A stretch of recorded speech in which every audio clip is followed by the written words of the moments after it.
Sipping a glass of wine, she stood up from the couch again, almost trampling the carpet as she paced around the living room, waiting to hear the sound of his car in the driveway outside. The children were at home, in their rooms, doing homework. Dinner was in the oven, ready to serve as soon as it came in, but the conversation that was to be had after dinner scared her to death. Walking into the kitchen, she was ready to pour another glass, but stopped herself. Closing her eyes, she took a deep breath, trying to force her hands to stop shaking. If not his hands, then his tears were trying to escape. What she was about to tell her husband could destroy their marriage. But the time has come to be honest, first of all, with yourself. Hearing the sound of a car pulling up outside, she smoothed out her favorite dress and quickly checked herself in the mirror, waiting for him to appear at the door. She waited at the front door, ready to hug and kiss him as she did every evening. Although the children were already in high school, she still worked part-time, preferring to be home when they left in the morning and returned in the afternoon. "Hello, honey," her husband said, smiling at her with the same smile he always saved for her. Throwing the bag away, he hugged her tightly. Her emotions almost took over when she returned him with an equally tight hug. "Hello, dear. How was your day?" "Same trash, different day." She chuckled as that was his usual response. But she knew he loved his job. He had been a mechanic since leaving school, but now became a regional manager in charge of a group of shops on the west side of the city.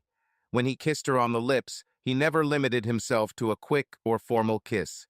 Even after 15 years of marriage, his passion for her remained unchanged. This made the upcoming conversation even more difficult. Her husband loved her with all his heart, adored their daughter and son, and was loved and adored by his friends and family. Putting his arm around her waist, he led her to the kitchen, sniffing at the same time. "Are you making lasagna?" "My signature recipe, only for my teddy bear." She called him that because he had a pretty hairy chest, he grew a beard, and, well, he kept her warm like a hibernating bear when they were in bed. She screamed as he squeezed her tightly and kissed her lips again. "Thank you, honey. You know how much I love your lasagna. Still not sure what you're putting in there." He looked into her green eyes. Giggling, she slapped him on the shoulder. "Stop talking nonsense and go wash your face before dinner." "Yes, dear, just one thing." Before she could run away, he hugged her again, planting another kiss on her lips. She answered him. She always liked kissing him. "This will last for the next few minutes." Sighing as he left, she took the pan of lasagna and garlic bread out of the oven and a bowl of salad out of the refrigerator. Calling the children over for dinner, their daughter, Chloe, appeared first, setting the table without prompting. Even though she was only 13 years old and sometimes capricious, she helped around the house, knowing that this was the only way to earn pocket money. Her 11-year-old son, Charlie, followed her a few minutes later, sitting down at the table and continuing to play on his portable gaming console. Chloe made a remark about his idleness. Fortunately, there was no quarrel, since Charlie did not listen to her. Her husband, Mark, came in as she was setting the table. He was wearing a simple t-shirt and shorts, but she couldn't help but look him up and down like she did every day. She knew how handsome he was since most of her friends thought the same. He is already 40, and with age he has become more and more attractive. She sometimes wondered why he was still with her, given the underlying problem in their marriage.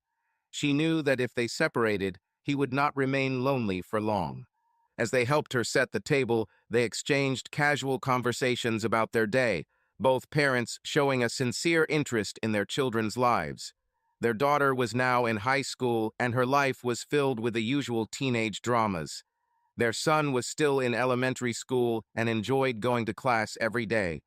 Mark spoke briefly about his day, still wanting to work in the workshop, but the high salary and responsibility for managing things made up for this desire.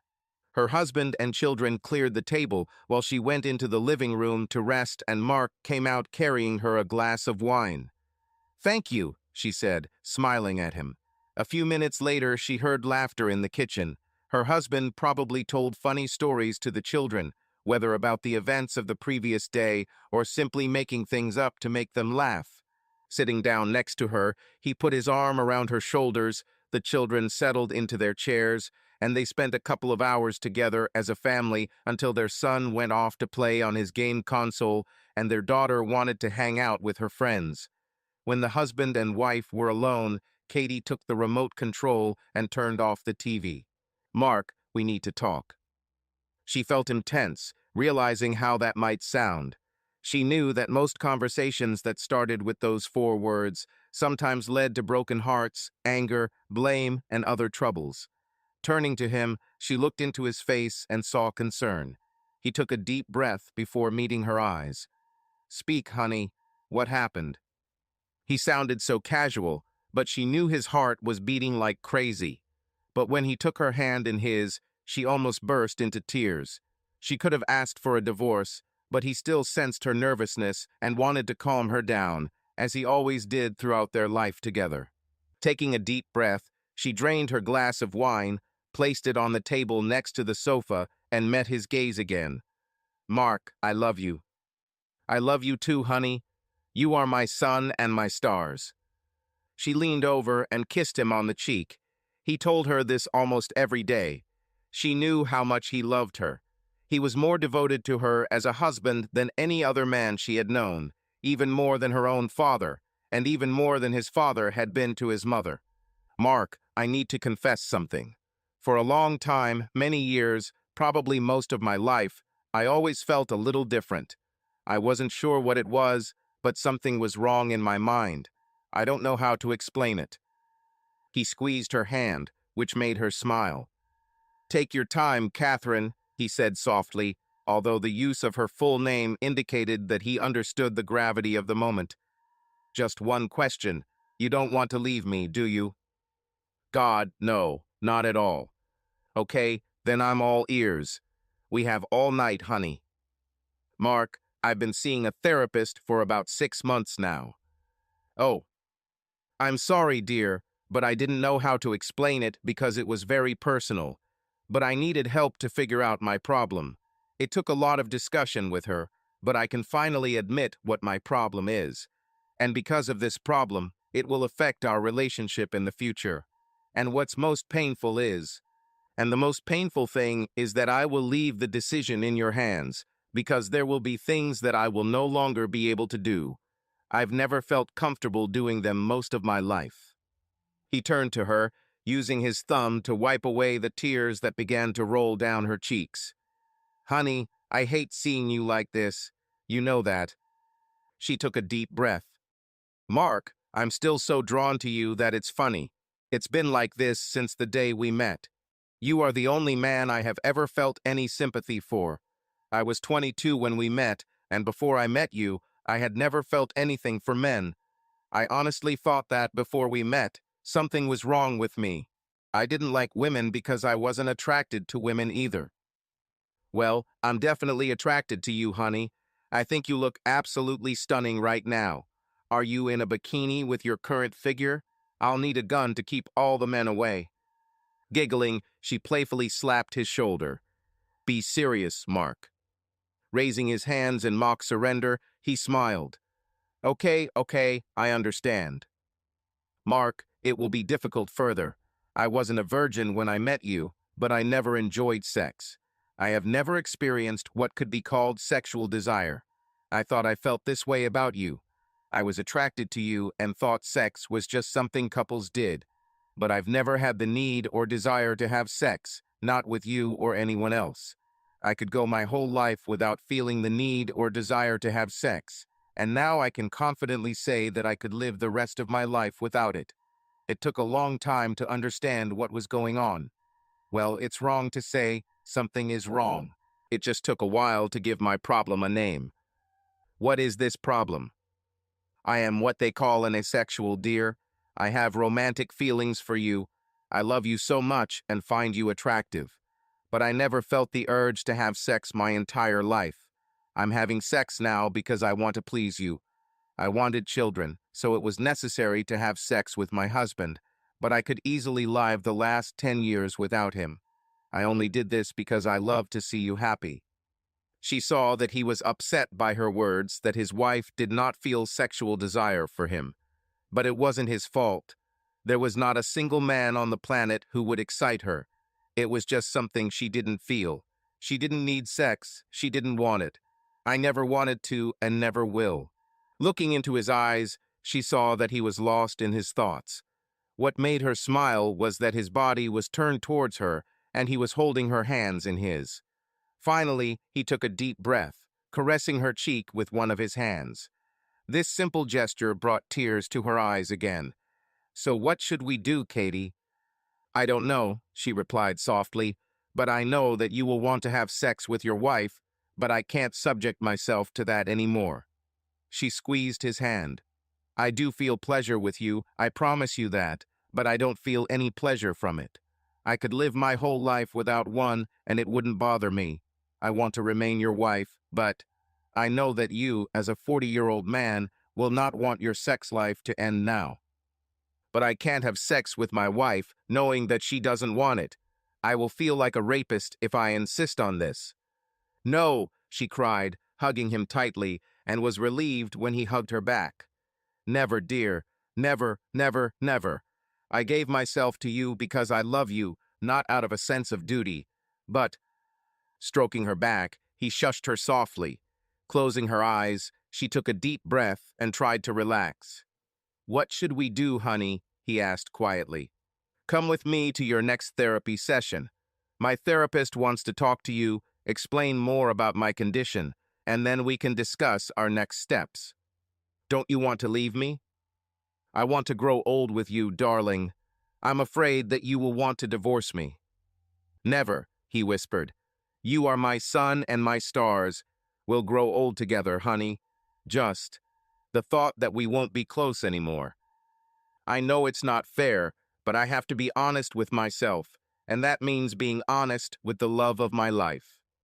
He hugged her for a long time until the questions were over, or he was simply drowning in his thoughts. She just gave him too much.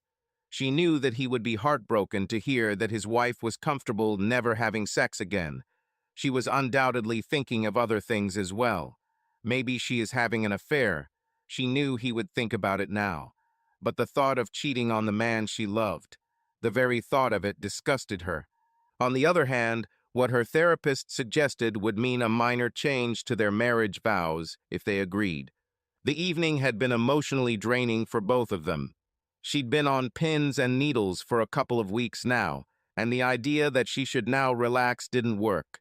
As she undressed before getting into bed, she knew that wearing something sexy that turned her husband on would be unfair to him. So she put on a t-shirt over her panties. It was one of his t-shirts, so it was long enough to cover her buttocks. Laying down in bed next to him, he turned off the light and immediately pulled her close to him. He must have felt hot tears falling onto his shoulder as she held him tighter than ever. "Everything will be okay, honey," he whispered. "We will get through this together." Pausing, he added, "I guess that explains why we didn't have sex." "I'm sorry," she whispered, relieved when he immediately hugged her tighter. "Katie, you were dealing with something important. While I was storing up, well, my disappointment, if only I had known. Secrets are not good for a marriage." "I know. This is why you will come with me to the next session. No more secrets, I promise." Having received what she had wanted to say for so long, she slept all night like a baby in her husband's arms. Waking up in the morning, clinging to him, she felt his excitement and immediately felt guilty. She experienced this feeling almost every morning when she woke up, but she sighed as she remembered the confession she made last night. Then she felt him kiss her on the cheek. "Good morning, honey." "Good morning, dear." This is fine. Hugging and kissing. Now I feel loved in the arms of my husband, but I never have a natural desire to be physical, Mark. Never? I had about half a dozen boyfriends before you, Mark. I never felt anything for them like I felt for you. The sex was terrible. I hated every moment. I have learned to find pleasure in it with you because I love you so much, and because you put all your love for me into our intimacy, but I can no longer trust expose yourself to this. We'll find some way, honey. We are a team. She rolled over and kissed him. "I love you, darling. Please never doubt it." I don't doubt it at all. Getting out of bed, her husband went to the shower first, after which she followed him. Dressed, they helped the children get ready for school. Mark always left before the children, and she had to go to work by 9 a.m., so she left no later than 3 p.m. Walking him to the door, she hugged him tightly, as she did every morning, and kissed him, as always, with love. No formal cheek kisses. She loved her husband and wanted to show it in every way available to her. She was surprised when he returned home on Friday evening a little earlier than usual, and her parents arrived no more than 15 minutes later. As soon as they walked through the door and said they would be babysitting, she looked at her husband and smiled. "Date night," he said. "Although you look amazing as always, we are going to dinner and dancing. Give me some time. I need to take a shower. Get your hair done." "Honey, it's okay. We don't have a reservation, but we're going to your favorite restaurant." She kissed him again. "I'll be ready as soon as possible." Her father most likely asked him if he was in trouble after hearing Mark laugh, while his mother asked his father when she was going to have dinner and dancing. She was already in the bathroom before he answered. When she finished showering, Mark did the same before they both started getting dressed. He didn't take up too much of her time, giving her the opportunity to do her hair and makeup in peace. When she finished, she did a little pirouette, noticing how Mark's eyes lit up. Walking up to her, he took her hand and told her parents that they would be back at a reasonable time. After kissing her kids goodbye, she noticed Mark getting ready to drive, which told her he wasn't planning on drinking too much. She herself decided to limit herself to 1 or 2 glasses of wine. The food at her favorite restaurant was delicious, as always. The conversation went easily, as always. After 15 years of marriage and 18 years of dating, they could still talk for hours about anything that came to mind. Neither of them wanted to bring up the topic they'd discussed earlier in the week until she finally asked, "Does this evening have anything to do with what I told you earlier?" "This evening is just to take my wife out on a date and show her that I still love her no matter what." "Mark, I think you're almost too understanding on this matter. I didn't fully understand what you told me last week, so I did the smart thing and did some reading on the subject. However, I decided to save most of the questions until we met with the therapist together. Still on the agenda for next Tuesday." "Yes, Dr. Fraser, or rather Amelia, knows you're coming. She'll explain my sexuality better than I can, and then we'll start discussing possible steps. I'm afraid to ask." She squeezed his hand, smiling at him warmly. "All your questions will be resolved on Tuesday afternoon, dear. I promise. Can I ask a frank and perhaps rude question?" "You can ask me anything." "Well, when we were intimate, you still, well, I got excited. I may not have the desire to have sex, Mark, but you could still touch a chord in me in a way that made my body react naturally. And at that moment, I wanted to give myself to you. It's biology and psychology working together. It's still a little unclear to me. You never made it clear that you were uncomfortable, and that made me feel." She squeezed his hand again. "Mark, dear, I promise you one thing. You never hurt me. You never forced me to do anything I didn't want to do for you. The problem is me and me alone. Trust me, there is a way to overcome this. Amelia will explain everything." He didn't take her to a club, but he did take her to a place that played music that she could dance to. Holding her in his strong arms, she pressed her head against his chest and closed her eyes, almost feeling his heart beating as he gently rubbed her back. Any observer would have seen the married couple still deeply in love with each other. She also felt his arousal and felt another pang of guilt. There was still a part of her brain that wanted to give herself to him physically, but every year it became more and more difficult. Returning home at a reasonable hour, the children were already asleep. Her father was dozing in a chair, and her mother was wide awake watching the evening news. They walked the parents to the car, thanking them for agreeing to watch the children at the last minute. The parents waved their gratitude, assuring the couple that they would always be happy to look after the children at any time. The weekend went by as usual. The children played sports games on Saturday morning. She took Chloe to netball. He took Charlie to the football game. They would meet for lunch after the games were over and decide what to do next. Since it was closer to the middle of the year and winter, they decided to return home and stay warm. On Sunday morning, lying in bed with him, snugly wrapped in the blanket as the night was decidedly cold, she remembered the years when they had often made love on Sunday mornings after spending Saturday evenings together. She wondered about the last time they had made love, let alone on a Sunday morning. She knew that her husband still madly loved and desired her. Expensive? Yes. Do you need to, do it yourself? It was actually a relief for her that he laughed. Well, since everything has slowed down lately, I often find myself forced to do this. Luckily, I'm a real master at this. When do you do this? Usually in the shower in the morning. I have a very good imagination. Are you thinking about me? Most of the time. He then began to tickle her, not allowing her to ask any more questions about who else he might be thinking about, only stopping when she screamed that she was about to wet herself. He said something rather rude about it, which made her laugh out loud, and she playfully slapped him on the shoulder to make him behave. When she calmed down, clinging to him again, he added, "It's okay, honey. We will get through this. Do you want to have sex with me now?" Honestly, she nodded, knowing that he would feel her nod. "Honey, you are my wife.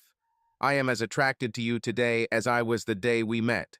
I always loved making love to you. So yes, I want sex with you right now. I wanted sex last night, the day before yesterday. The night you told me your secret. Yes, it killed my libido a little for a few hours. But I can't help it, honey. You are an amazing woman, and your husband is still crazy about you." She burst into tears in his arms. He kissed her gently and calmed her down. All she could do was sob and repeat how much she loved him. "Forgive me," she whispered, burying her head in his neck. "Like I said, that's what you feel, honey. There's nothing you can do about it. I'm guessing it's something in your brain, some kind of chemical processes."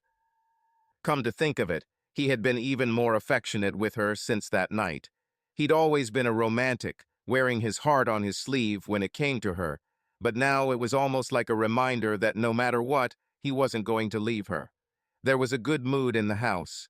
Even their usually moody teenage daughter noticed the happy atmosphere in the house and interacted with her parents without causing a loud scene. Monday went by normally, but she didn't sleep well that night, spending half the night thinking about the consequences of her meeting with her therapist the next day. She knew that her husband could not remain celibate for the rest of his life. It wouldn't be fair to him. He was a 40-year-old man in the prime of his life, charming, handsome, and it was obvious that his body was still functioning perfectly. Despite her lack of desire, she could admit that he was always great in bed. She wanted to feel loved. She felt love, but it was something else, not sex. Sitting in the waiting room, she felt her husband's presence next to her as she played with her phone, feeling the familiar arm around her, and pressed herself against him. "Everything will be fine," he assured her. Amelia Fraser appeared at the door of her office. After introducing herself to Mark, Katie didn't miss the fleeting glance the therapist gave her husband from head to toe. She felt a brief surge of jealousy. She was always jealous when some woman appreciated him. Mark found it quite funny when she made comments about those who were clearly interested in him. In response, he always generously showered his wife with compliments, making her smile or blush. When they sat down together, after being offered something to drink, she drank a cup of tea and her husband a cup of coffee, and the conversation passed on light topics until they finally came to the point of their visit. She sat quietly as Amelia briefly explained her sessions with Catherine and, with her permission, went into detail about some aspects of their conversations. Catherine's most important concern, besides understanding herself, is to make sure that you do not suffer from the consequences of her therapy. Now that Catherine can finally accept her sexuality, the question arises as to how this will affect your marriage and, in particular, your sexual relationship. I understand you two spoke last week, and Catherine explained her lifelong lack of desire for sex and how you are the only man she has ever felt even a hint of sexual attraction to. This is true. Are you still sexually attracted to your wife? God, yes. I have loved her for almost 18 years, and I have wanted and wanted her for just as long. If I asked you to have sex right now in front of me, would you agree? I would only agree if she was up for it too, but I would have sex with her in the middle of the CBD if she wanted. How did you feel when she confessed to you? Be completely honest. Catherine needs to hear this. Probably pain. Hearing that your wife doesn't really want you sexually is like a punch to the stomach. I know she is in love with me, which was a relief that she still loves me, but sex is an important part of any relationship, so I immediately wondered how we would continue. I don't want her to force herself to have sex with me. I said that in this case I feel like some kind of rapist. Katie said she gives herself to me, but that means I just take all the time. No, you give yourself to me too, Katie objected softly, already dabbing her eyes with a napkin. I think I'm just confused, Mark continued. I want to have sex with my wife. I would have sex with her every day. I love her, and besides all the romantic things I love to do for her, sex is the most intimate way to show your love to each other. But I can't do this if I know that she is forced to do this for me. Have you considered divorcing your wife? He grabbed her hand, squeezing it gently. I'm not ready to give up so quickly. I know that people get divorced for less significant reasons, but I just don't know what else to do. How often do you satisfy yourself? The question made him laugh, causing his wife to chuckle. The question was asked so directly that his reaction was natural. Well, even though some people think my sexual activity should have slowed down a long time ago, I still do it at least once a day, usually in the morning. He does it in the shower, Katie added. Are you still sexually attracted to your wife? Hell yeah. Look at her, Amelia. She's beautiful. I know she knows it too. Here is a more difficult question. Do you look at other women? Of course, but never when I'm with Katie. It would be disrespectful. There's nothing wrong with just looking around when I'm alone. But I would barely be able to talk to other women, let alone much more. I am married. But if a pretty woman walks by, I can at least glance at her. Is sex important to you in a relationship? I think sex is important to most people in relationships. I've read enough horror stories about people stuck in what they call dead bedrooms, where one or both partners lose their sex drive and become roommates rather than lovers. When was the last time you and your wife had sex? He glanced at her. She squeezed his hand and nodded. 3 months ago, at least, he answered quietly, feeling sadness, almost defeat, in his voice. Who usually initiates sex? I always initiate, he admitted. I think I understand why now. Amelia stopped asking her questions as she looked through her notes. Katie knew what would happen next. They discussed this for several weeks. She had come to accept this as the best compromise, but knowing how much her husband loved her, she wasn't sure he could accept it. Clearing her throat, she turned to her therapist again. Mark, your wife and I have discussed various solutions to this problem. I directly suggested divorce so that you could find a woman who matches your sexuality, orientation, and libido. Whatever you call it, your wife is a heteroromantic, but she doesn't feel the desire for sex. This is all. I know you love your wife as much as she loves you, but as you said, sex is an important part of a relationship, and I can only imagine that the longer you go without sex, the more resentment can build, and your relationship may begin to fade. I don't want a divorce, Katie whispered. I don't want to either, Mark added, but I don't know what we should do now. We considered many options, but in the end, the decision was quite simple. You will continue to have a loving, romantic relationship with your wife, and your sexual needs will be met outside of that relationship. What? He asked, confused. I'll find you lovers, honey, Katie said. He turned to her, opening and closing his mouth several times before finally asking, Are you serious? This is treason. No, I can no longer fulfill one of my responsibilities as a wife and partner, and I cannot allow my husband to be deprived of sex because of my own feelings. I cannot agree to divorce the person I still love. I cannot allow the destruction of a loving home. We'll get through this, Mark. Mistresses. Yes, I'm talking about mistresses because I can't let you sleep with one woman too often, otherwise you might fall in love with her. Honey, you're talking about me moving beyond our marriage. I need time to think about it. She made sure he met her gaze. Mark, this isn't going to be some random adventure in a hotel room. We will choose this woman together. She will be invited to our bedroom. I will be by your side all the time. But your lover won't be here just to be used. We will treat her with love and respect, and we will make sure that she does not feel cheap sharing our bed. It won't be just an act of sex. His eyes blinked in surprise at her words. So you've really thought this through? He finally asked. It was actually Catherine's idea, Amelia replied. She wants you to keep having sex, Mark, but she doesn't feel like she can do it anymore. She still wants to feel your love and everything else. Kisses, embrace, sleep in your arms, date nights, those little romantic gestures you do every day. It will all still be intimate, but the physical act of sex. I need time to think, he said quietly after a long pause. Of course, Amelia replied. And if you need any further advice, call me. But as you already suggested, talk to those you trust. Their advice may be unexpected, but there is nothing wrong with that.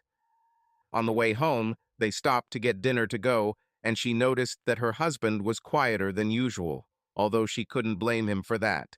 But what pleased her was that he never let go of her hand, one of the many benefits of driving a car with an automatic transmission. With all the modern conveniences of a car, he could operate it with just one finger. Stopping the car in the driveway, he put it in park, raised the handbrake, and looked at her. I love you, Catherine. Always have and always will. She kissed him. It was the only way to answer without bursting into tears again. It was Thursday evening. Once every 2 weeks, he would meet up with his best friends for a couple of beers and a few games of darts at the local club. It was a tradition he had maintained for years, and Katie had always approved of it, understanding that he needed time to rest. She herself did the same with her friends once every 2 weeks on Tuesdays. Sitting at the table with a beer, Mark was naturally quieter than usual, since it had been just over a week since their meeting with the therapist where he had learned about his wife. From then on, he continued to show his love for her as always. He was still crazy about her. She still snuggled up to him every night. They were still kissing passionately as always. Okay, buddy, what's going on? Mike asked. Best friend for over 20 years. Someone he could rely on in any life situation. You're not usually this quiet, and there's clearly something on your mind. Mark looked at the faces of the 3 men he trusted with his life. I don't quite know how to explain it. Problems with your wife? Brad suggested, with slight smiles and chuckles from the others. Yes, but not in the way you think. The 3 exchanged glances. Damn, she's not cheating on you, I hope? Dave asked worriedly. Shaking his head, Mark replied, No, guys, it's not cheating. A completely different problem. Well, she's been seeing a therapist for a while now and admitted that she feels a little different. The 3 friends looked at each other again. Is she gay now? Dave asked, and it wasn't a joke. Although all 4 were still happily married, many knew of husbands who had discovered that their wives were cheating on them, and 1 or 2 had even discovered that their wives had started falling for women after decades of marriage. Not surprisingly, the 3 men looked worried, speculating that their friend might be the first in their small group to face divorce. Mark smiled. No, she's not into women, doesn't change, nothing like that. He paused, considering his words. Basically, she has a certain condition, let's call it that, and the result of this is that she no longer wants to, well, have a relationship with her husband. But what worries her most is what she proposed as a solution. Friends understood what he was talking about. Even though women think that men constantly discuss their sex lives, this is not true, especially if they are happily married. Mike asked the safe question. What did she suggest? Mark chuckled nervously, scratching his cheek. Well, she basically suggested to me, because of how she feels, and this has been going on her whole life, that she take a lover or two to satisfy certain needs. Many would have expected his friends to chuckle in understanding, like, yeah, he got the green light. But all three knew how much Mark loved his wife. Their marriage was considered incredibly strong. Catherine rarely interacted with other men unless they were also married. She never flirted with anyone other than her husband. No one would tolerate it if one of them cheated on the other. This is a serious proposal, Brad noted. It is, and that's all I've been thinking about since last week. Catherine suggested this to me because there is a part of our relationship that we can no longer satisfy. Did she talk to anyone else about this? Your wives will find out, so if they mention it, we know there will be rumors. We agreed that this would not be kept secret for too long, which is why I am discussing it with you now. Honestly, I don't know what to do. I love my wife, but the thought of never being intimate with her again. Is this one of those new sexual states or something? Dave asked. Yeah, something I've never heard of before. He sighed, running his fingers through his hair.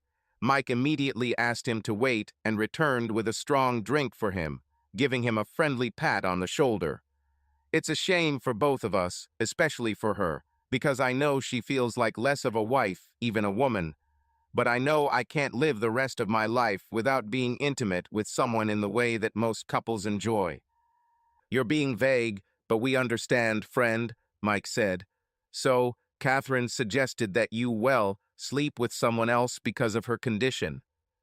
Yes, and I'm sure a lot of guys would be thrilled to have that opportunity.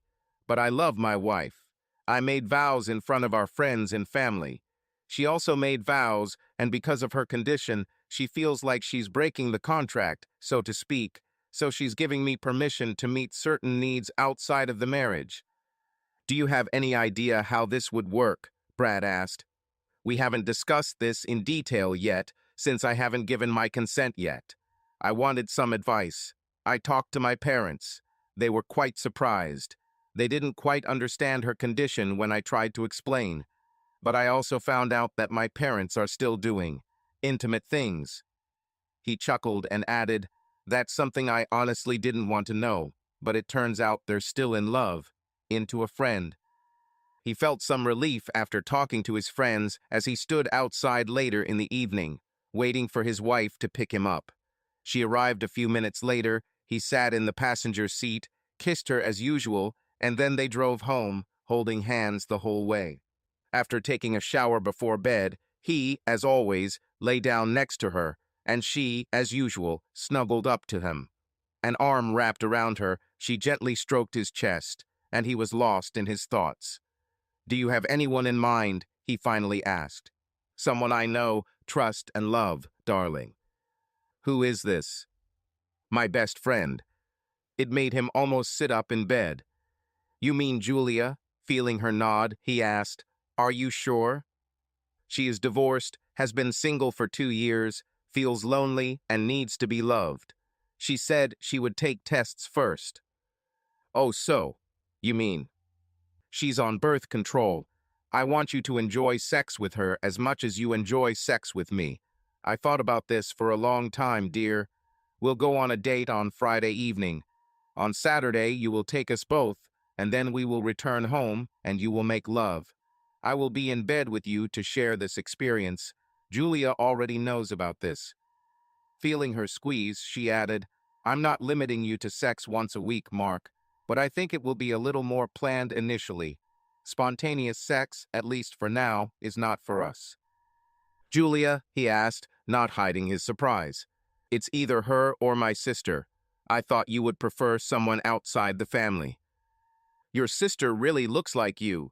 I'll probably call her by your name. I don't think she'll be offended. I was going to propose to her, but I wasn't sure how you would feel about it. She's younger than me and still very attractive. Well, she's lonely too. She giggled as he hugged her a little tighter. It's a little weird, he admitted. I thought about trying dating apps, but I wasn't sure how I would feel bringing a stranger here. Therefore, I immediately abandoned the idea of using sex for money. I didn't want you to have meaningless sex. Julia is your friend, just like mine. Yes, it will be embarrassing to add sex at first, but once I pitched the idea to her, I wouldn't say she agreed right away, but she understands exactly what's going on and is willing to try it for both of us. After a pause, she added, "Besides, she also needs to make love, and I've told her a lot about your skills in bed." Thank you, I guess. So what about next Saturday? You need sex, honey. I know I'm needed. Next Friday, we'll spend the evening together, and on Saturday, Julia will join us, and then you can enjoy time with her. And will you be by my side? Mark, I'll cuddle up to you like I do every night after you do this with Julia. And Julia? He will stay with us. I said it wouldn't just be sex, and I'm not going to kick your lover out immediately after the act. He was silent for a moment before he said quietly, "It's still a little weird." The fact that she laughed made him feel relieved. His wife agreed that it was strange, but it was the best way to proceed. She assured him of her love and that she wanted this for him. Not being able to give herself completely to him, she knew that there would be more than one woman who would be happy to share his bed. He understood that this would be a serious test for their marriage and hoped that it would not end in disaster. The next week went just like all the other weeks of their marriage. The morning was busy getting ready for work. The children were getting ready for school. He worked his usual 8 to 10 hours. She worked for 6 to 7 hours. The children seemed happy and well-behaved. They communicated with friends and family. The evenings were spent cuddling in each other's arms on the couch, and then they went to bed. What changed for him was Wednesday night's request. Lying next to her in bed, pressed against her back, he couldn't help but become aroused by his wife. He was grateful that he was still so attracted to her. To his surprise, she turned to him, kissed his cheek, then undressed completely. She didn't do anything else. "You were there for me right now, sweetheart, and you were there for me then. I didn't take my eyes off you. We will get through this together. We will do this more often, dear. Even when you take care of yourself, I will be there for you. So, we'll take a shower together tomorrow morning. Most of the time, yes, it's not difficult for me to be naked next to you, and you make me feel beautiful every day." On Friday, a real surprise awaited him. This morning, like yesterday, she was by his side as he took care of himself. Although they kissed the whole time, her hands caressed his upper body, and when they went to the shower, they did it again. The evening before their date, they also took a shower together. Dinner took place at one of their favorite restaurants. They held hands almost all the time, except for those moments when they ate, constantly smiling at each other and rejoicing at how he made her laugh with his stories. After dinner, they went dancing, and he couldn't contain his excitement as he held his wife in his arms. "I would be disappointed if I didn't feel it," she whispered. "Julia will be a happy woman tomorrow evening." "How much did you tell her?" he asked, feeling a little awkward. "Well, I told her that you like to please me. She assured me that she would be prepared and ready. Honey, do you need anything from me in any special way?" She leaned back a little and smiled at him. "No, dear. Everything I need from you, I get right now. And when I'm in bed with you tomorrow, I know you'll get exactly what you need with Julie. It'll be awkward the first few times, we both know that." Leaning towards him, she whispered in his ear, "I can't wait to see you take my best friend, Mark. She'll love it, and I know you will too." He blushed as she giggled at his reaction. "You are unique, Katie. Unique. I love my husband, and it is my responsibility to satisfy all his needs. If I can't fulfill a need, I'll make sure I find someone who can." Later in the evening, they showered together again, and it was a repeat of the morning. He still felt as close to his wife as before, and although he took care of himself, just having her there almost made up for it. But he knew he needed more. He needed to feel her body in the most intimate way possible, but he knew he couldn't insist on it. So he accepted their agreement and decided to do whatever it took to make it work. When they returned home the next day after dropping the kids off at their morning sports practice, things were a little awkward. They exchanged smiles as usual, but the conversation was more reserved, aware of what would happen in a few hours. Mark's parents arrived to pick up the children, and the couple began preparing for the evening. The three decided to dress casually since they already knew each other, and the entire evening was pretty much planned out. This meant that Mark could wear casual jeans and a nice shirt, while Katie opted for a blouse and skirt, comfortable shoes, and lightly styled her hair with a little makeup. Mark still thought she was stunning and said more than once that she would look sexy even in a potato sack. When they went to Julie's, they held hands as usual, but the conversation remained tense. Mark admitted that he was nervous. Katie just wanted the evening to go well and hoped that her husband would get exactly what he needed. Somewhere in the back of her mind, she was worried that one of them might be hurt, and she knew it could be any of the three. When they knocked on Julie's door, she opened it and everyone exchanged smiles and pleasantries. Julie wore a beautiful dress with spaghetti straps that went down to her knees, a slight hint of cleavage. Her perfume was delicious, and they both complimented her taste. Her ex-partner looked after the children for the evening, and Mark admitted he was glad her husband had not been a close friend before their divorce. The three were clearly nervous when they arrived at the restaurant they had chosen for dinner. Katie made sure to seat Julie next to her husband. It took a few minutes before they felt comfortable. He watched his wife, allowing himself to feel a natural attraction to Julie, and she couldn't stop smiling shyly back at him.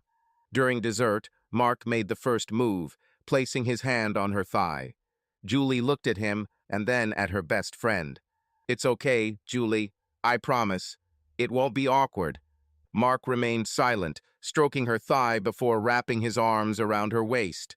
Julie turned to receive the first kiss of the evening. He pulled away after a few seconds, seeing her embarrassed and smiling. He answered her with a smile and extended his hand to his wife so that she could hold it too. Dancing with two women at once was an unusual experience, but after he whispered in Julie's ear, Katie walked back to the table they were occupying while he continued dancing with Julie. "Awkward?" he asked. "At first, yes. Now I feel much more confident." "Me too. Are you sure about this evening?" "Mark, a couple of things. First of all, I haven't had sex in too long. Secondly, you are probably the most handsome man I know, and I am not the only woman who would like to share your bed. Third, I love Katie like a sister, and I do this for her as much as I do for you. I can't imagine how you both feel right now. I just don't want to be the reason for divorce." "You won't. I will not divorce my wife.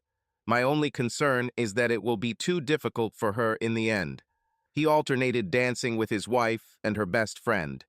Other men tried to dance with the one who was free. Katie would never dance with another man, whether Mark was there or not. Julie said they were now called a troika. Returning home earlier than usual, he offered them a glass of wine and they settled in for the evening. After pouring himself a strong drink with a mixer, he sat between them and the conversation became a little awkward again. All three knew why they were there, but they had to overcome the initial awkwardness. Finally, he drained his glass and kissed his wife with the passion and love he felt for her. Finally, she gently pushed him back. "Focus on Julie," she said. "I'm not going anywhere, Mark. She is here for you today, and I think for many nights to come." Turning to Julie, she gave him a shy smile, and he hugged her and kissed her. It didn't take long for them to get hot and passionate. He felt Katie's hands on him. She didn't stay away, but she soon became more distant as they moved into the bedroom. He turned again and kissed his wife several times, confessing his love to her each time. She responded with the same words before suggesting that it was time to move to the bedroom. Getting naked in front of Julie was a little nerve-wracking since he hadn't been naked in front of another woman in a long time. He received many compliments before helping Julie out of her dress. He was glad that Julie looked different in many ways. Taller, about 5'6" compared to Katie's 5'3", brunette compared to Katie's red hair, blue eyes compared to Katie's green eyes, darker skin color compared to Katie's pale, slightly freckled skin. large breasts, although he always loved his wife's small breasts. Julie was slimmer as Katie had retained some of her curves post-pregnancy. "Is she good, honey?" The two women giggled as he leaned over and kissed his wife. "Thank you for this, dear. I don't know how I can thank you enough." Looking at his beloved, Mark saw a smile in Julie's eyes. Looking at his wife, he guessed that she was going to participate in this action in her own way. The thought of his wife taking on a role in managing his mistresses made him even more excited. She became even more attractive to him. He thought about it and didn't mind if she chose who he would sleep with. This was fair, given that he would be sleeping with other women, not his wife. Helping Julie to her feet, he kissed her, and they quickly found themselves on the bed. "Do you want sex with him, Julie?" "Yes," she moaned, feeling his kisses on her body. "Will you satisfy my husband until you find your man?" "I love you, Katie. I'll do whatever you want, but I need it to." "I know what it takes, Jules. I love you too. That's why I asked you to do this for us. Make love to my girlfriend, Mark. She is ready to give you everything you need. I'll find you more lovers, dear. I know you need sex. I'm sorry I can't be that way for you." She giggled, adding, "I'll find you women." "Do you like it?" Julie moaned. "My husband looks happy, and my best friend is making love with someone she has a connection with. This is beautiful and wonderful, Jules." She leaned over and kissed her friend on the cheek. "I'm glad you're here for my husband." "Me too," Julie whispered before Mark kissed her passionately. "Take me, lover." Sleeping with two women may have been a dream for many young men. He had never been particularly interested in that kind of sex, and neither he nor his wife had ever mentioned adding another man or woman to the bed. He would certainly never suggest adding a man. It might seem hypocritical after what happened that night, but that's how he felt. Waking up together in the morning, they talked frankly over breakfast. Katie was delighted with what happened. Mark enjoyed the sex and found Julie to be a wonderful partner. Julie asked Katie when she could come visit again. Katie smiled. "Anytime, Julie. You just can't move in with us with your kids." "Will I be his only lover?" Katie shook her head. "No, because if you are with him too much, I will start to worry." Julie took her hand. "Katie, I would never. And he would never. It's not just sex. He's in love with you." "I know he's in love, but do you understand why I'm asking this?" Julie nodded immediately. "I understand, Katie, and I will never do anything that could ruin your relationship. But thank you both for last night. It was wonderful. Exactly what I needed." Mark took both women by the hands. "Katie, I love you, I married you, and we will grow old together. But Jules, last night was great, wonderful, and you were perfect. Absolutely perfect. I can't wait to be with you again. I just don't want to sound too impatient." "You have a sex drive, honey," said Katie, "and what we do will wake him up again. Don't worry about anything. This was only the first night. In the future, everything will be fine." Katie. To be honest, their sex life had always been pretty simple. She didn't often give pleasure, but sometimes she did, knowing that he liked it, and their lovemaking. Despite her lack of desire, she admitted that he always made her feel completely loved every time. Watching him take over her friend, she almost wished it would turn her on.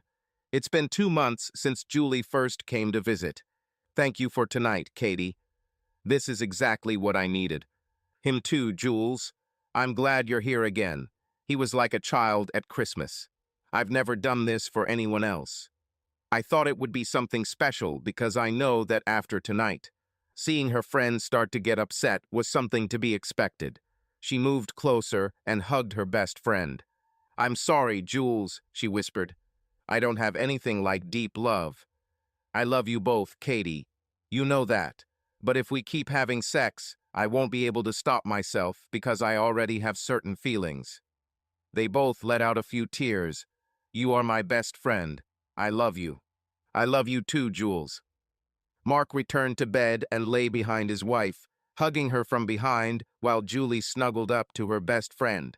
That's how they slept that night. Julie had arrived at their place the night before for dinner and drinks before heading to the bedroom. Katie hugged her first when she was ready to leave, and then watched as Mark hugged her tightly and Julie snuggled into his chest with a smile, but her tears on her cheeks did not go unnoticed. Katie knew Julie wasn't lying when she said she was getting attached. It would be best if she found herself a man. She didn't mean to cut her friend off completely. Julie needed love, just like her husband, but if Mark had a choice, Katie knew he would have made what could have been a huge sacrifice to stay with his wife. But Katie would admit that she would never accept it.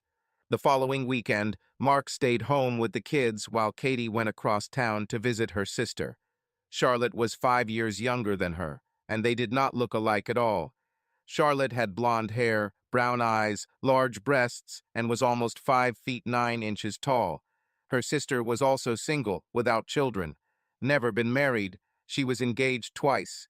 The first groom cheated on her with a work colleague. The second groom simply ran away 3 months before the wedding. Despite the 5-year age difference, the sisters had always been close, and Katie had always been a shoulder to lean on when her sister was stressing over her failed engagements. After the last breakup, Charlotte almost never dated men, focusing on her career.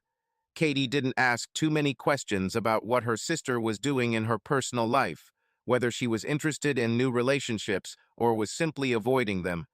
"How are things at home?" asked Charlotte. Katie recalled that although she told her sister about her sexual orientation, or rather, her lack of sexual interest and desire, she did not go into detail.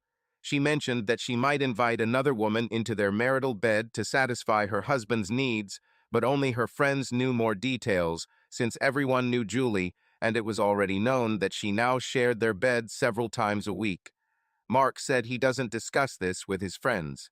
Katie admitted that she and Julie did talk about it, simply because her other friends were curious and Katie enjoyed listening to Julie lovingly talk about how Mark felt about her. "Lottie, you know how I told you a few months ago that I'm asexual?" "Yes, I studied it a little. You're seriously not attracted." "No, that's not true," she interrupted, and then immediately apologized. "I'm still in love with Mark, just like 6 months ago, just like on our wedding day. I just have no sexual desire at all. Yes, I read that this can also happen. So you don't want to have sex with anyone." Katie laughed. "Believe me, my friends tried to test me. They named all these guys for whom I would have to immediately take off my panties. Nothing. Zero. No interest. Mark still takes care of me and gives me all the love I need, and although it's partly physical, we don't have actual sex anymore." Charlotte took a sip of her drink, clearly contemplating her next words. "How does he even stand it? I mean, he's a handsome 40-year-old man. I know that all your friends like him, even the married ones.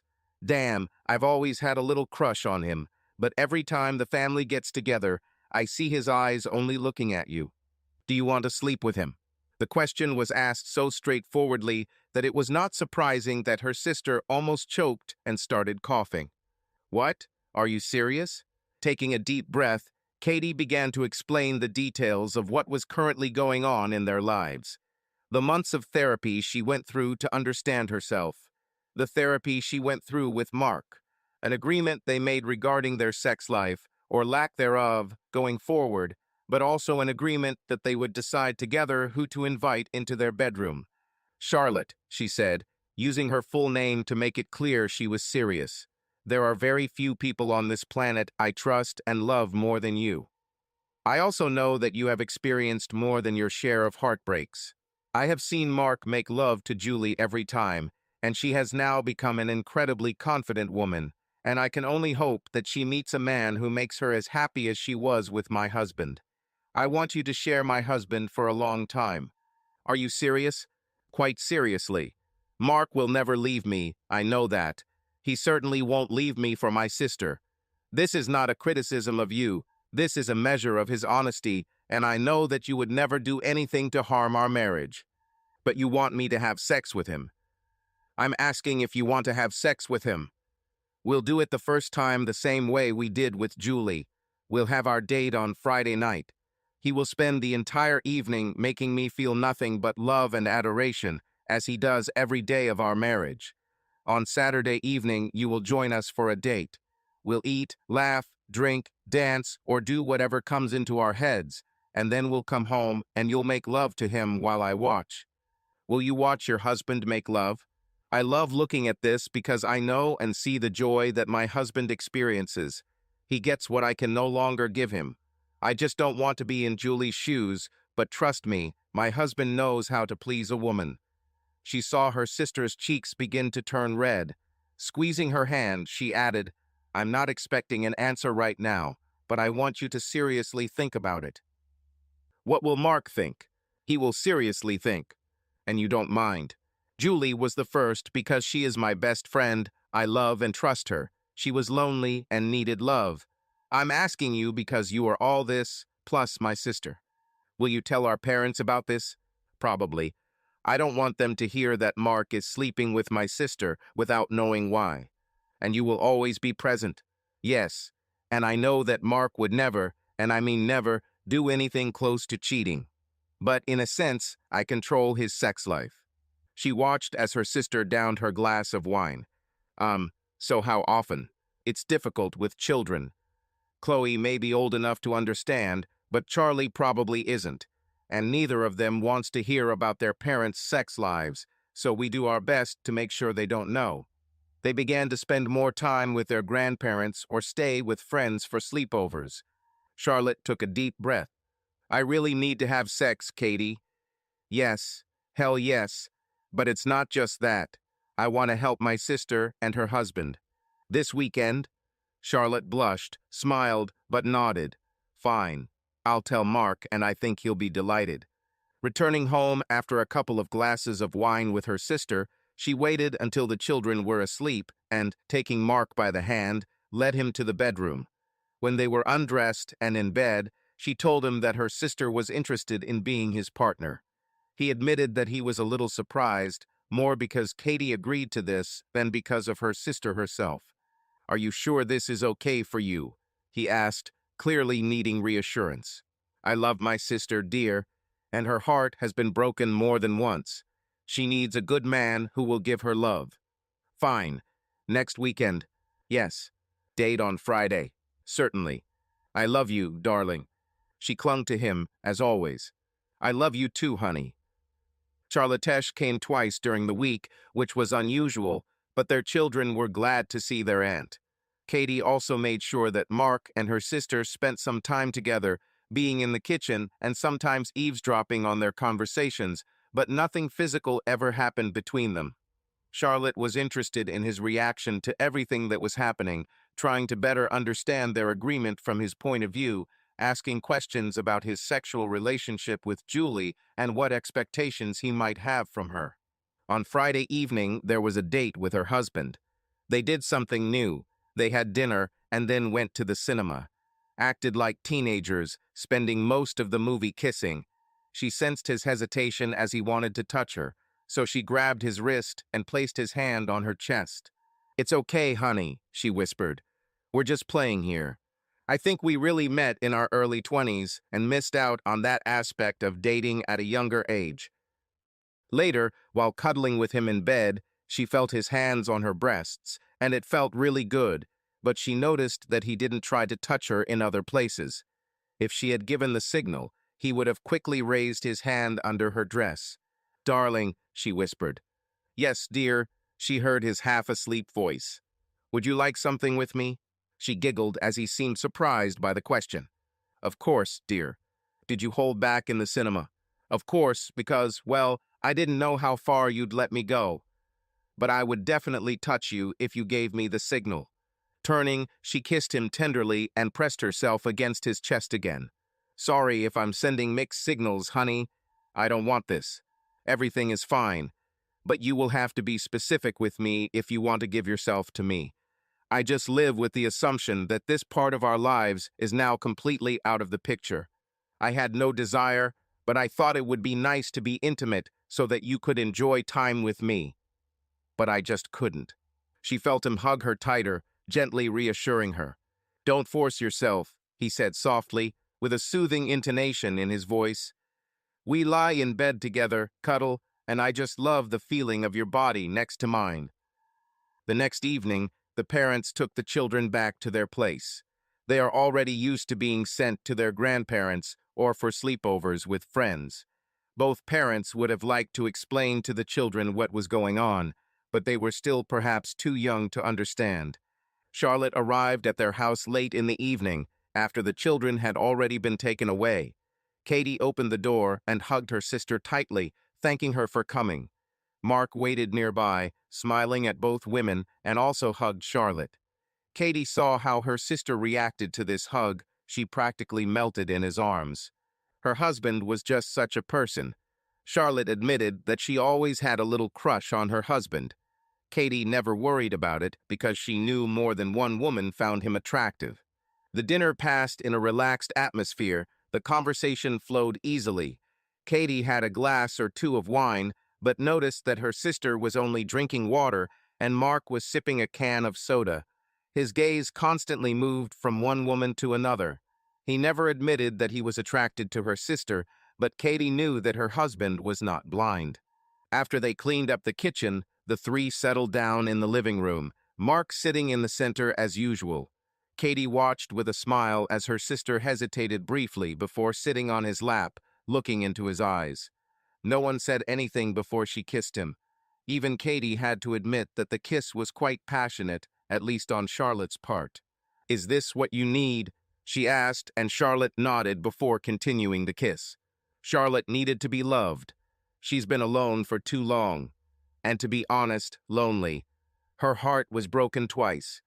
Katie knew that she needed her husband more than anything in the world. "Honey, let's take her to our bedroom so you can make love to her." He easily carried her sister into their bedroom. Laying her down on the bed, Katie took off her clothes and joined them as he moved down her body to pleasure her. Taking her hand, Charlotte looked into her eyes. "Thank you," she whispered. "I love you, Lottie. I think I have found the right love for you." "Do you mean?" "We'll talk about this later. For now, just enjoy." Watching her husband pleasure her sister, Katie lay next to them, lost in thought. Watching him be with Julie was wonderful, but sometimes it was hard. She knew that her husband simply enjoyed intimacy and, of course, sex, but when he was with her, there was no love. Her sister was destroyed twice. She needed a good man. Watching her husband make love to her sister, Katie didn't feel the least bit jealous. On the contrary, she felt only happiness for her sister, and it was obvious that her husband was enjoying the process too. Lying later on her back, Katie cuddled up to one side of her husband and her sister to the other. They both gently stroked his chest until Charlotte took her hand. "Thank you, Katie," she whispered. "Did you like it today? I haven't felt so loved in a long time. I'm glad you were here too. It wasn't strange. On the contrary, I felt better knowing that you were there and shared this feeling of love." The next morning, there was no awkwardness. Mark continued to show love and care for both his wife and her sister. He was in such a joyful mood that he finally suggested that we get ready and go pick up the kids for a family dinner. Fortunately, the children did not notice anything unusual, such as the shy smiles and glances that Charlotte and Mark exchanged. Although it all came mainly from Charlotte, it was clear that she was now completely infatuated with Mark, and Katie was again surprised that she did not feel jealous. She wanted her sister to be happy, and if her husband could give her that happiness, then that was even better. Late that evening, after Charlotte had gone home and the children were already asleep, Katie sat down with her husband in the living room. "Darling, what do you think about my sister?" "She's wonderful. I've always loved your sister, honey. Although, to be honest, I have always loved your family. Never had any problems with them." She pressed herself even closer to him, taking a deep breath. "I'm still completely in love with you, honey. But I also love my sister and want her to be happy. And there's a part of me that thinks we can both help her find that happiness. Her heart was broken twice by the men who were supposed to love her. I think that you can be the man who will give her the love she deserves." He hugged her tighter again, and she felt his tension. "What are you suggesting, Catherine?" Again, the full name is a sign that this is a serious conversation. "I'm not sure, but I saw how much she enjoyed herself last night. You made her feel loved and wonderful, and I want her to feel that way forever." He thought again. "I thought you said." It's different when it comes to my sister, honey. Besides you and my parents, there is no one in the world whom I love and trust more, and I can't stand the thought of her meeting someone again who will break her heart again. You are a reliable option for her. She smiled, seeing how funny he found the remark. Let's continue to discuss this, dear. There is no need to rush into decisions. Do you still want to have fun with Julie? If it suits you. We make decisions together, but I will only be with someone with your approval, and I know Julie is starting to develop feelings, which makes the situation awkward because she knows I won't leave you. Julie hasn't been with them for over a week.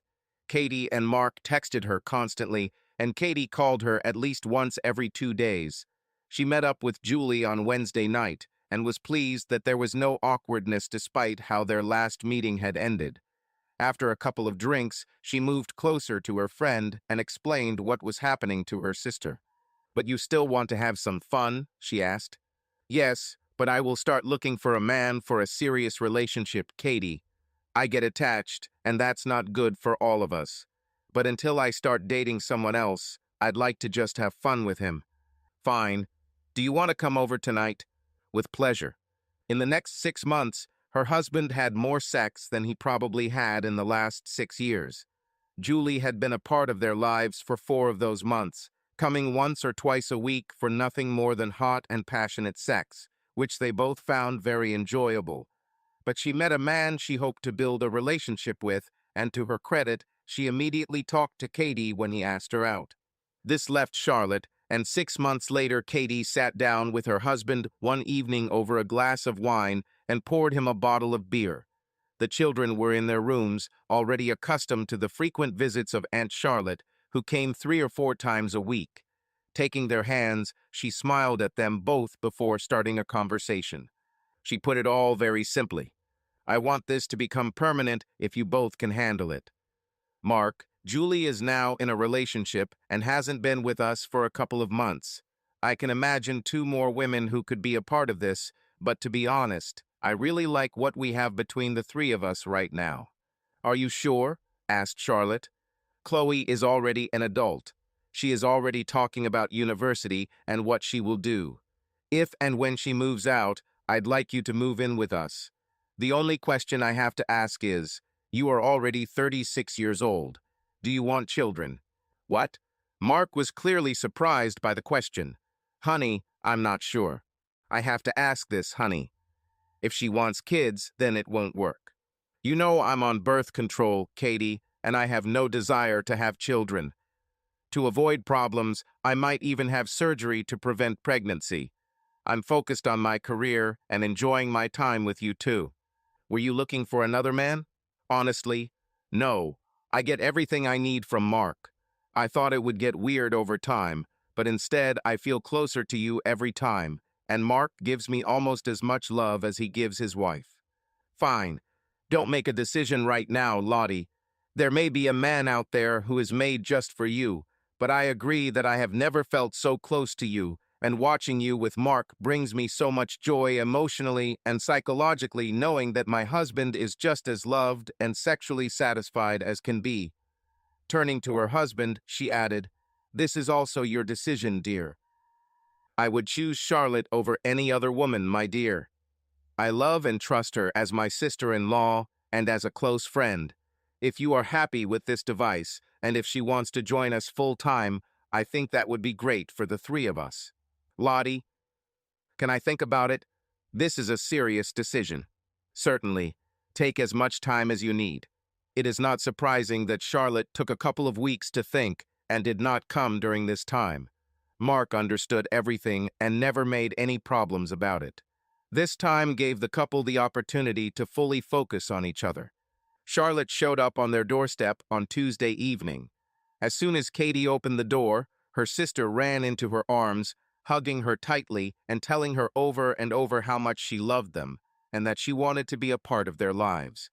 Katie hugged her back just as tightly and assured her that everything would be fine in the future.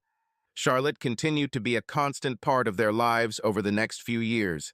Friday night was always date night for Katie and Mark.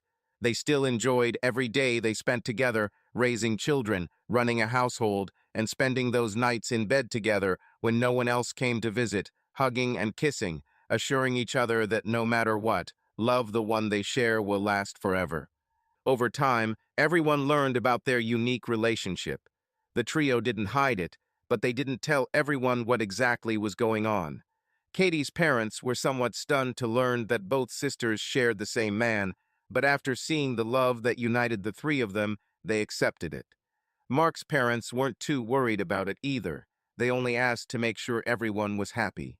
Chloe moved out of home during her second year at university, choosing to live with friends in an apartment closer to campus. By this time, the children already knew about the unusual structure of the family. Chloe even joked that her room could become a guest bedroom for Aunt Charlotte when she wants to stay the night. This was said with a meaningful smile, and everyone understood that Charlotte would not spend a single night in this bedroom alone. Charlotte moved in a week after Chloe left. Most of her belongings did end up in the guest bedroom, but she slept with her husband and sister every night. She didn't have sex with Mark every night. Apparently, they bought a larger bed before Charlotte moved in. Their son Charlie also moved out a couple of years after his sister, leaving Mark to live with his wife and his wife's sister. The three were surprised at how natural it all became, and Katie was the first to say that Mark now had two wives. She still had no sexual desire, but she never spent the night away from her husband. With the children leaving home, the trio began to enjoy life as empty nesters. They often spent weekends outside the city and vacationed on the coast. Once a year, they went on a cruise. Over time, Charlotte admitted that she also fell in love with Mark. Katie assured her that she had known this for a long time and had expected it. Most importantly, Charlotte was her sister, she loved her, and their device worked, continued to work, and would only stop if Charlotte herself wanted it. But this did not happen. Charlotte stayed, and their union continued to flourish. Mark was known in the area as a man with two wives, but no one was rude or vulgar about it. Katie was still as much in love with her husband after 25 years of marriage as she was the day they exchanged vows. Charlotte wore the ring on her left hand, on her third finger, symbolizing her commitment to the couple. The trio were now retired and leading a quiet life, contemplating a move to the coast to escape the hustle and bustle. Mark sometimes admitted that he was surprised at how well their agreement worked. Charlotte has never been happier, admitting that although things were awkward at first, she has spent the last few decades in a loving relationship with two people. As for Katie, she always clung to her husband. His hair was now a noble gray and silver color, and still felt the love that came from him. She never doubted how much he loved her, always loved her, and would love her until one of them was buried. When she told him her secret all those years ago, she was afraid that things might go wrong and she would lose him. Instead, she felt his love every day. His devotion to her was never in doubt. They had a unique and even unusual lifestyle for the past 2 decades, but she wouldn't change a thing. Subscribe to our channel so that your love doesn't cheat on you, and go ahead and listen to the next story, because this story is nothing compared to the next one. If you're under 18, don't even think. Click to the next one. Click to the next one. Click to the next one. Click to the next one.